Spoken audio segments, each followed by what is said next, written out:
आज मुल्क के नायब सदर के लिए इंतखाब होगा। आज ही इलेक्शन के नतीजे भी आ जाएंगे। आज सुबह 10 बजे से शाम 5 बजे तक पार्लियामेंट में वोटिंग का अमल जारी रहेगा। आप बता दें कि नायब सदर इंतखाब के लिए एनडीए ने जगदीप धनखड़ को अपना उम्मीदवार बनाया। वहीं हिज़्ब इख्तिलाफ ने कांग्रेस लीडर मार्गरेट तलबा को अपना उम्मीदवार बनाया। बड़ा अपडेट दे रहे हैं आपको। आज पार्लियामेंट में सुबह 10 बजे से शाम 5 बजे तक नायब सदर इंतखाब के लिए वोटिंग का अमल जारी रहेगा। शुएब रजा हमारे साथी फोन लाइन पर मौजूद है। शुएब, सदर इंतखाब की तरह नायब सदर इंतखाब के नतीजे भी तकरीबन तय हैं। एनडीए ने जगदीप धनखड़ को अपना उम्मीदवार बनाया है, मार्गरेट तलबा अपोजिशन के उम्मीदवार है। जरा तफसील से बताइए इस इंतखाब के हवाले से शुएब। बिल्कुल मुमताज, देखिए आज उपराष्ट्रपति का इलेक्शन है, 6 अगस्त का दिन है आज, और मार्गरेट तलबा और जगदीप धनखड़ को उम्मीदवार दोनों तरफ से बनाया गया है। मार्गरेट तलबा विपक्ष के उम्मीदवार है, जगदीप धनखड़ सत्ता पक्ष के उम्मीदवार है। और जो चुनाव है, जो इलेक्शन है, वो राष्ट्रपति से बिल्कुल अलग होता है, क्योंकि उपराष्ट्रपति के इलेक्शन में जो सांसद है राज्यसभा लोकसभा के, उनको हक होता है वोट डालने का। और जिस तरह से अगर मौजूदा हालात की बात करते हैं तो संसद के अगर दोनों सदनों को मिला दिया जाए तो 788 सांसद है, और तकरीबन 390 से ज्यादा जो वोट है जिसके खाते में जाएंगे वो जीत हासिल कर लेगा।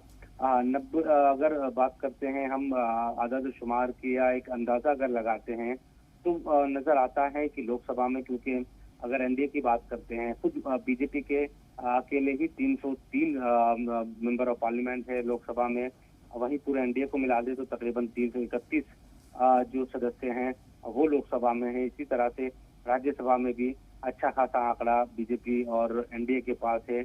तो ऐसे में अगर देखा जाए तकरीबन 445 के करीब जो वोट है वो बैठते हैं जो एनडीए के पास इस वक्त है। तो इस तरह से अगर देखें 390 से ज्यादा वोट आराम से हासिल जगदीप धनखड़ कर लेंगे।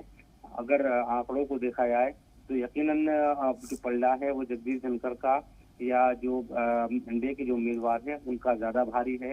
लेकिन फिर भी वोटिंग होगी, क्योंकि इसमें भी गुप्त मतदान होता है, किसी को दिखाकर नहीं होता। तो जाहिर सी बात है कि देखना होगा कि किसको सांसद वोट देते हैं, क्या तमाम चीजें रहती है। लेकिन आंकड़ों के लिहाज से एनडीए के उम्मीदवार ज्यादा भारी नजर आ रहे हैं राष्ट्रपति के चुनाव की तरह ही।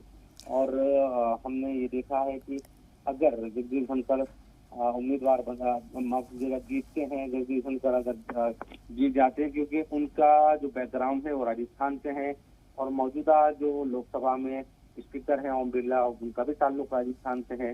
तो अगर जीत हासिल करते हैं तो ये भी इत्तेफाक अच्छा होगा कि दोनों ही सदनों के जो चेयरमैन है वो राजस्थान से उनका ताल्लुक होगा, क्योंकि उपराष्ट्रपति की एक जिम्मेदारी बड़ी ये भी होती है कि वो राज्यसभा में चेयरमैन होते हैं।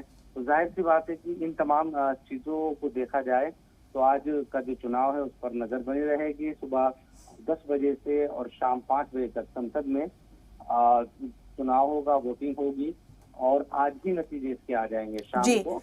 शुएब, नतीजे भी तकरीबन तय है। मायावती ने सदर इंतखाब की तरह इस इंतखाब में भी जगदीप धनखड़ को हिमायत देने का ऐलान कर दिया है। ममता बनर्जी ने भी वजीर आजम से मुलाकात करके तमाम अटकलों पर रोक ही लगा दी एक तरह से। तो नतीजे तो साफ से ही है शुएब। बिल्कुल, देखिए मायावती की जहाँ तक बात है उसने तो ऐलान कर ही दिया कि वो वोट करेगी धनखड़ के इसकी हिमायत में। उसकी जो पार्टी के सदस्य हैं वो करेंगे वोट। हालांकि ममता बनर्जी ने खुद को अलग रखने का ऐलान किया है इस चुनाव से। हो सकता है उसके सदस्य की तरफ से वोटिंग ना हो जो तृणमूल कांग्रेस के सांसद हैं, क्योंकि ममता बनर्जी का कहना है कि उनसे सलाह मशवरा शुरुआत में नहीं किया गया। ये तमाम बातें उनकी तरफ से कही गई है। इसके अलावा कुछ पार्टियां ऐसी है जिन्होंने राष्ट्रपति के चुनाव के वक्त एनडीए को समर्थन किया था, लेकिन वो अब यूपीए के साथ है। इसमें शिवसेना की बात करते हैं कुछ ऐसे सांसद जो उद्धव ठाकरे की हिमायत वाले हैं। अगर वो जाते हैं देखना होगा। उसके अलावा जेएमएम झारखंड मुक्ति मोर्चा मार्गरेट तलबा को हिमायत देने का ऐलान किया है। कुछ और पार्टियां हैं जिन्होंने मार्गरेट तलबा को हिमायत देने का ऐलान कर रखा है, लेकिन तब भी वो नंबर तक नहीं पहुंच पा रहे। मुझे जो लगता है कि 200 के करीब तक जो नंबर है वो यूपीए के पास है। हालांकि ये नंबर कितना बढ़ेगा या घटेगा ये थोड़ा शाम तक इंतजार इसके लिए करना होगा। लेकिन जिस तरह से मैंने बताया कि 788 में से जो भी कैंडिडेट 390 से ज्यादा वोट हासिल कर लेगा वो ही जीत जाएगा। ओवैसी ने भी मार्गारेट अलवा को ऐलान किया है वोट देने का। उनके भी 2 सांसद लोकसभा में है। इसके अलावा आम आदमी पार्टी की बात करें तो आम आदमी पार्टी ने भी मार्गारेट अलवा को अपने वोट देने का ऐलान कर रखा है।